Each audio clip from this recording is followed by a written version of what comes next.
Bienvenidos hermanos al encuentro con la palabra, inspirados en la oración breve, el ciego Bartimeo: Jesús, hijo de David, ten compasión de mí.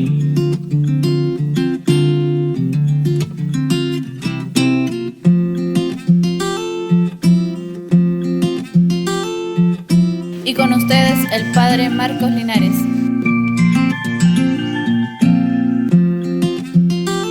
La lectura que voy a hacer está tomada del Evangelio de Mateo, capítulo 5, versículos del 1 al 12.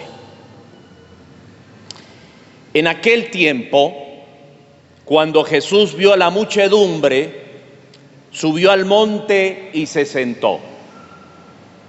Entonces se le acercaron sus discípulos.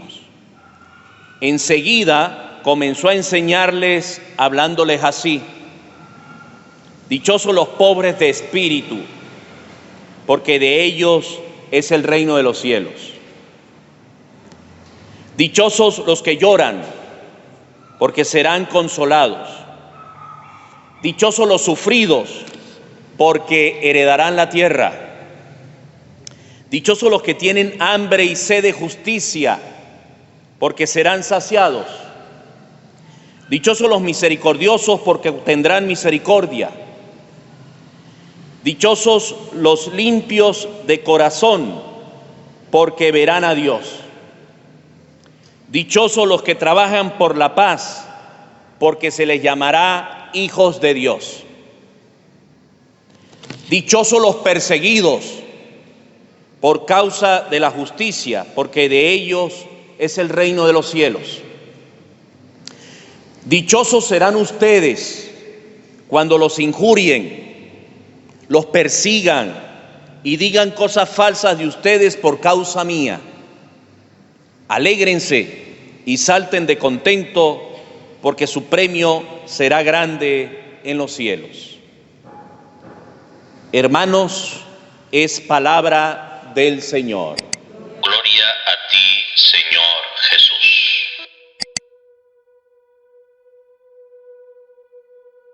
Hoy, 1 de noviembre, celebramos la solemnidad de todos los santos.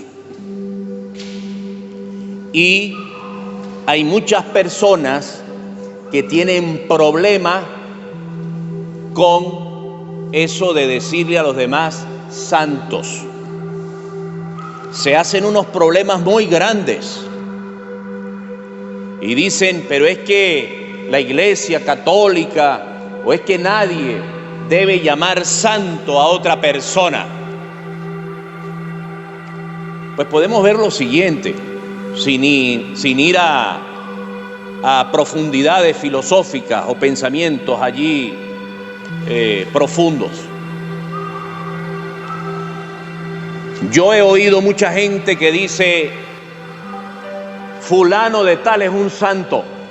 Lo he oído, se dice constantemente: fulano de tal es un santo. ¿Pero por qué se le dice santo? Porque ha hecho o hace una obra buena, porque ayuda, porque socorre o porque nos hizo un favor. Hay gente que dice: fulano o fulanita de tal es una santa mujer.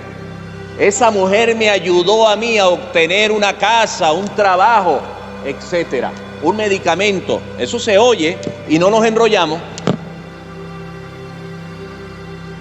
También he oído gente que dice: pues yo no te perdono porque no soy santo.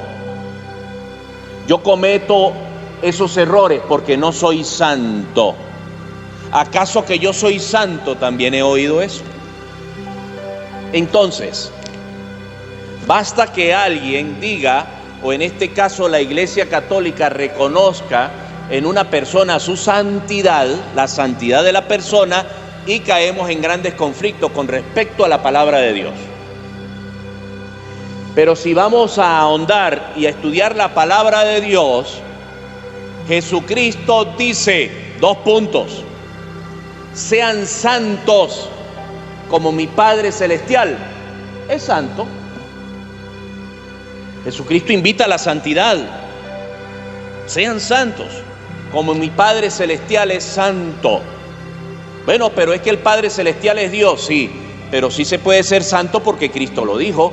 Cristo no iba a decir, sean santos como mi Padre Celestial es santo, si no se puede. Nosotros nos podemos equivocar.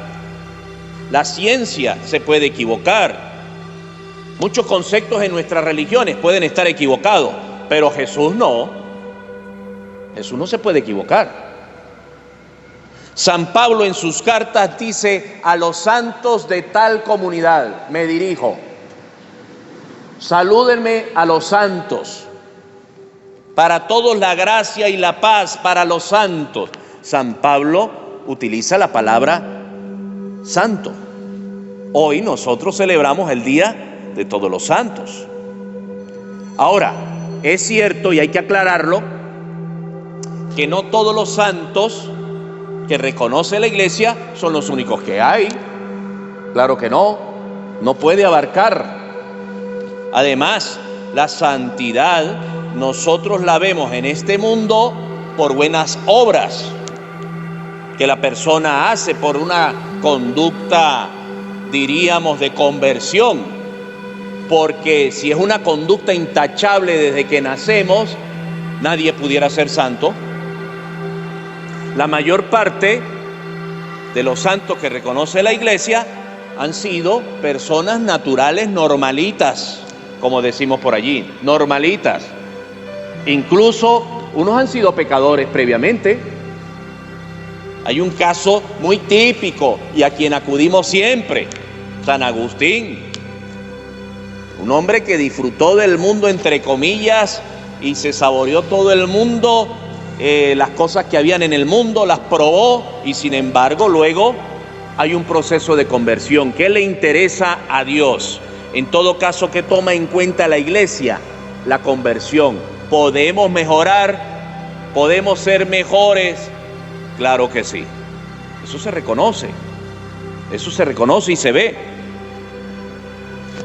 No todos son los santos que existen. Hay muchos más. Nuestros abuelos que se portaron muy bien, abuelas, jóvenes, niños, que ya niños que nacen con una mente extraordinaria y quieren disfrutar de la Eucaristía, de la misa, de la comunión, del rezar, del orar, de leer la palabra.